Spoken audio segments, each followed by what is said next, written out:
Coreyemmah here, and I have a new video for you in English, and this video will be like basically a remake of my Czech video about my altar. And I believe that my altar could be inspiring for you and could be surprising for you as well and interesting.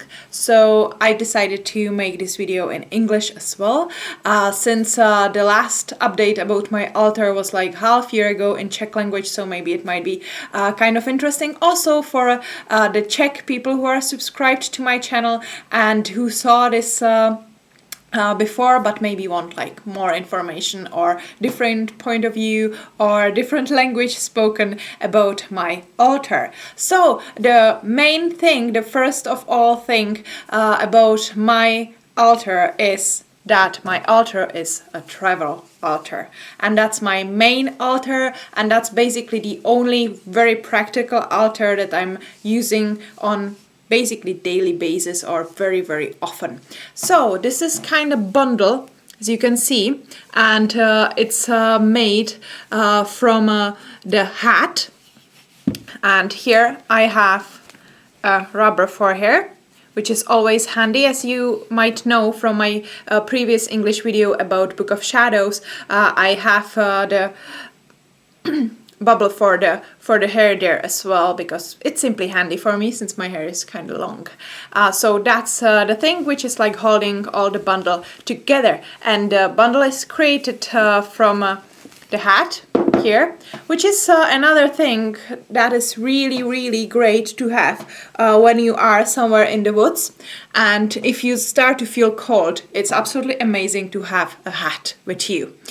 So it's a handy thing, and it's a great thing, especially when you go for your rituals to the forests and so on, where the weather is never like expectable, and you can be surprised by the rain, by cold, by wind, by anything. So the hat is always handy. Yeah, so another thing which I have here and which I use probably the most from my altar are my runes. They are here in the tiny guess bag, which I got with some bracelet a few years ago. And yeah, my runes are simply fitting into this tiny bag, and I made them several years ago from clay. It might be even more than 10 years ago in the moment. Yeah, I believe it's like nearly 15 years ago. No, not so much, 12, about 12. Yeah, and then a few years after I painted them by my blot.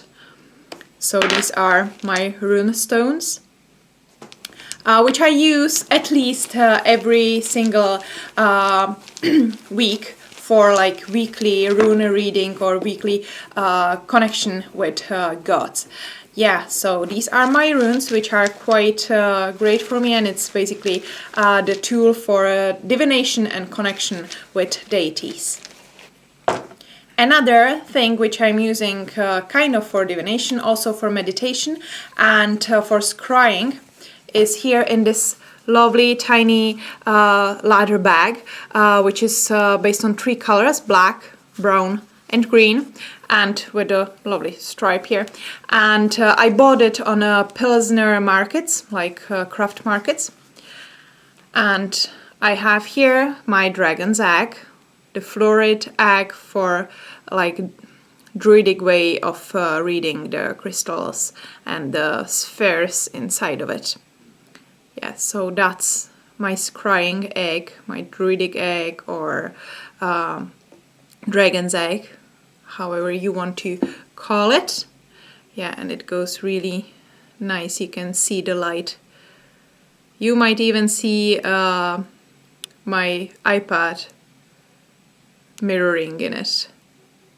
Okay, yeah, so that's another thing which I have. So first of all, it's great to have in your altar or on your altar something which you can practically use, which you can use for meditation, which is absolutely amazing, great thing to have some kind of thing to just like hold in your hand and meditate, and which you can use for connection with yourself and with the nature and with deities as well. Then another thing here, which is quite important, is a lighter. So my lighter, which is slowly going off, is the ancient sailing one, and you can see here that here's a drakkar, like Norse Viking ship, or it maybe is not exactly drakkar because it doesn't have all the like dragons on the top, because that's the name of the ship based on the dragon on the front.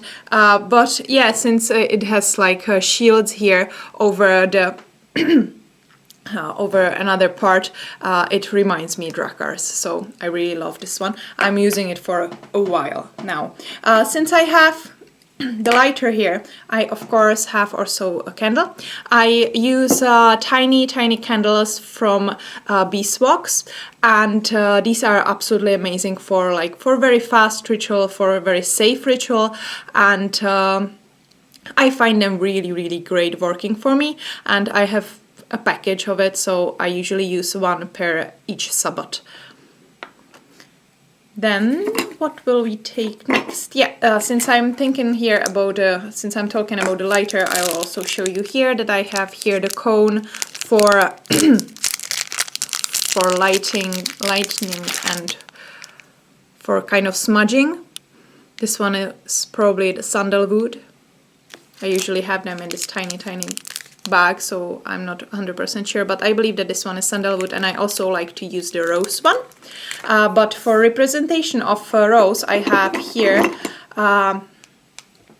this oil, this essential oil, which is Rose Absolute 5 milliliters, and I really like to use this one especially for like women mysteries, for connection with like goddesses, and for self-love, self-love and love charms, spells, divination, and any kind of shadow work as well. So the rose is one of my favorites, and the other of my favorites is lavender, which you can actually also use as an antiseptical thing for any kind of injuries from the bushes or so. So it might sting a bit, and some people are not allergical to it but sensitive to it, so like carefully with using it, but you can use this, and you can also use it as a repellent against bugs and such, or mosquitoes. So that's another of my favorite ones, and I'm using it a lot for meditation and for dream magic, for really like for concentration on the ritual, and it's great as well for cleansing yourself. So it's great to use lavender in the shower or the bath before going for the ritual. So lavender and rose are my like main essential oils that I'm using the most in my practice. Yeah, then here you can see my 3 needles, which I was showing to you already in my video about Book of Shadows, because they are like pending between these two, between my altar and my Book of Shadows, usually based on which of these things I'm traveling more in the moment. And I have here one for love, one for like growth and healing, and the last one for like success and luck and friendship and so on. Yeah, so these are my needles or pins. You can see that the one for healing is also kind of rusty here. It's not rust, it's actually that I'm using a fire to cleanse it when I'm using it really like physically. Then here in this tiny and very used paper bag, I have a white charcoal, which is amazing, especially when you are an urban witch. When you're working in the city, it's absolutely great to just draw some sigils or some circle on the ground, on the parking space or something like that, and just simply, or the street, or just simply use this for marking and so on. And you can also like rub it and use it as a protective powder anywhere else as well. So that's my charcoal, which I love to use as well. Then I have here several stones, and before I will get to them, I will show you this bracelet, which I add quite lately. Like, I have it for a while. It's from German markets, German Christmas markets. I have it for several years, and each of our coven members got one, and I really like it. It's a snake, and it's from the horn, I believe. And it has tiny eyes here, and I like to wear it on my arm, but I can have it in my altar as well. And it's great for rituals when you want to be connected with the earth, connected with transformation, with all the snake stuff, with all the dragon stuff, and also with like Midgard stuff, because the Midgardsormr or Jormungandr is a dragon, or a snake, which is like the sea snake, which is around the earth, around the realm of people, around the realm of man, or humankind. So this one is for me for connection with my homeland, with my home world, also for traveling between worlds to know like where to get back. And also it's a symbol here in Ireland for pagans, basically, because pagans were connected with snakes when St. Patrick just threw them out of Ireland. Yeah, and then I have here several stones. So this one here, I have here from Ireland. I found it on the beach, and even though it's not perfect pyramide, I'm using it as a reminder of which is pyramide, which is talking about 4 different things, 4 different rules which you are supposed to follow to get the goal, which is the top of the pyramid. So that's a very magical tool for me, and I really like to just like have it in front of me when I'm doing something like working with my will and going for some goal or purpose during my magical work. Another one here is this stone which I found on the beach in Croatia a few years ago, and it depicts the witch. This symbol is one of the very old symbols of the witch, and also sometimes of the goddess Holde, or Hell eventually, and it's simply something which is very, very talking to me, and it's just the stone of witchcraft. So I very like this stone and just have it around, and I believe that it is supposed to be on my altar. Yeah, and then here I have another stone which I've got from during the Samhain ritual last year. From the goddess, from the dark goddess, as a gift, and it really pleased me to get the gift. And this stone is quite precious to me because of that ritual. And here's one on the other side is one of the Ogham symbols, and that Ogham symbol was really protecting me during the time of like darkness, during the dark part of the year, and I believe that it will protect me all the time long in my practice. So this stone is very important to me as well.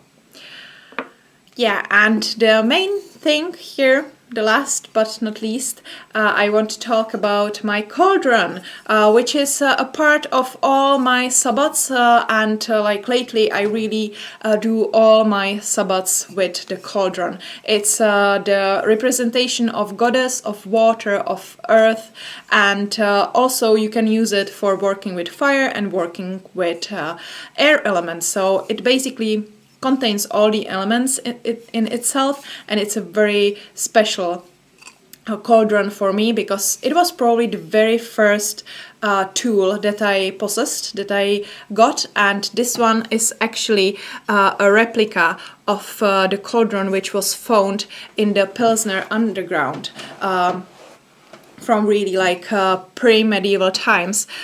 So that's something which is quite important to me, and it appeals to like my core, my pagan core and my witchy core, and it proved itself to be very useful. I was using this cauldron also during the very first ritual with the coven, in which I was in Czech Republic and which I started. So it has really like it went with me through all the important times in my practice, basically from nearly the beginning.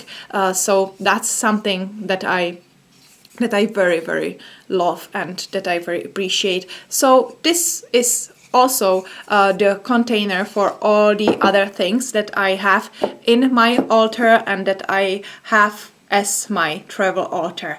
Yeah, so this is basically everything that I could show you about this topic and that I can tell you about it. And I hope that it was inspiring for you, that you have your travel altars as well, because it's really, really handy for me to have a travel altar. I very like it, and I found out that it much more corresponds with my inner nature to have a travel altar rather than to have like settled altar at home, which would be on some special place and to which I would be returning to. I rather have the altar which is able to travel with me, to be with me in the moment when I want it. The altar that I can take with me to the bed and just have it next to the bed in case that I just want it to be with me or protect me or connect me with some special dreams and so on. So that's the reason why the travel altar is my main altar and why I love it so much. Yeah, so hope you enjoyed and see you soon.